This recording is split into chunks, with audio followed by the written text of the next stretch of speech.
মাননীয় সংসদ সদস্য তার দাবি অথবা এই সিদ্ধান্ত প্রস্তাবটি প্রত্যাহার করতে পারেন, কারণ এটা বাস্তবায়নাধীন প্রক্রিয়ার মধ্যে আছে।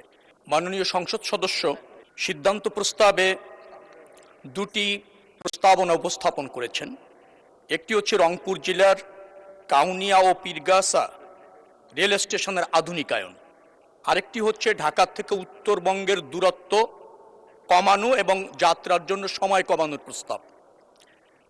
প্রথম যে প্রস্তাবনা তিনি করেছেন তার জ্ঞাতার্থে বলছি মহান সংসদকে, এডিবির অর্থায়নে রেলওয়ে কানেক্টিভিটি ইমপ্রুভমেন্ট প্রিপারেটরি ফ্যাসিলিটির প্রকল্পের আওতায় উপপ্রকল্প 4 অনুসারে সান্তাহার বাইপাস সহ সান্তাহার, বগুড়া, কাউনিয়া, লালমনিরহাট যে মিটার গেজ লাইনটি বিদ্যমান আছে সেটাকে ডুয়েল গেজে রূপান্তরিত করার প্রকল্প ইতিমধ্যে নেওয়া হয়েছে।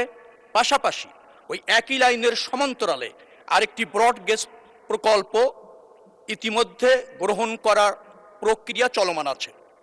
এই প্রকল্পটি গ্রহণ করে ইতিমধ্যে ফিজিবিলিটি স্টাডি রিপোর্ট কনসালটেন্ট কর্তৃক দাখিল করা হয়েছে। বর্তমান ডিটেইল ডিজাইনের কাজ চলছে। এই প্রকল্পটি বাস্তবায়ন করবার জন্য সরকার সিদ্ধান্ত নিয়েছে।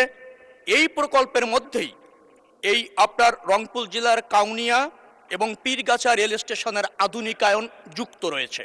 তার মানে ওই রেল স্টেশন দুটি আধুনিকায়নের কাজ সরকার গ্রহণ করেছে।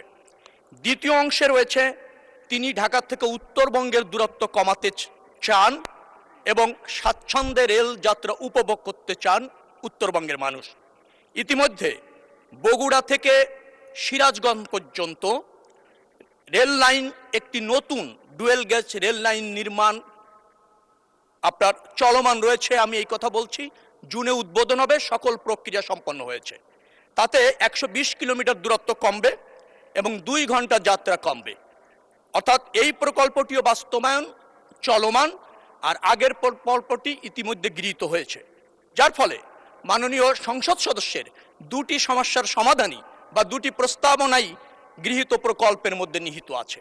অতএব আমি মনে করছি মাননীয় সংসদ সদস্য তার দাবি অথবা এই সিদ্ধান্ত প্রস্তাবটি প্রত্যাহার করতে পারেন, কারণ এটা বাস্তবায়নাধীন প্রক্রিয়ার মধ্যে আছে।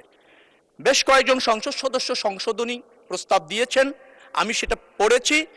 কয়েকটি ইতিমধ্যে সরকার গৃহীত করেছে, কয়েকজন অবিলম্বে সংযুক্ত করতে বলেছেন।